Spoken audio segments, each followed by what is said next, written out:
فایده از سنت های روزه ماهی رمضان. اگر خواهی که ثواب روزه را کاملا بگیری و روحاً آن را حس کنی، پس به سنت های روزه حریص باش. و از سنت های روزه سحر خستن که در آخر شب است و اگرچه بعد خستن کمی آب بنوشی. پیامبر صلی الله علیه و سلم فرمودند سحرخیزی برکت دارد، پس آن را ترک نکنید. اگرچند یکی از شما در سحرخوری کمی از آب بنوشد و البته الله تعالی و فرشتگان به سحر کنندگان سلام و درود میفرستند. همچنانه که در حدیث آمده است در افطار کردن با خرمای تر در وقت اذان شام شتاب بکن. اگر آن را پیدا نکردی با خرمای خشک و اگر آن را پیدا نکردی با آب روزه‌ات را بکشا. و در وقت افطار با این دعا پیامبر صلی الله علیه و سلم دعا میکردند. تشنگی رفت، عرقها خشک شد و ان شاء الله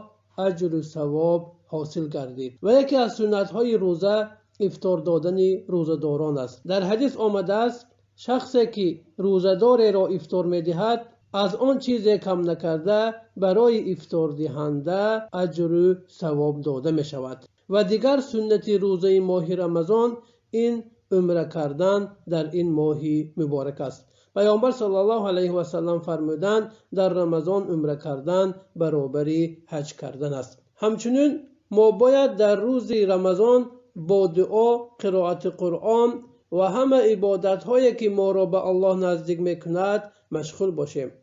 البته ماه رمضان فرصت برای قوت بخشیدن ایمان، نائل شدن به جنت و نجات از آتش دوزخ است. پیامبر صلی الله علیه و سلم فرمودند به خاک آلوده شود بینی آن مردی که ماه رمضان را دریابد پس پیش از این که گناهش بخشیده شود بیرون گردد.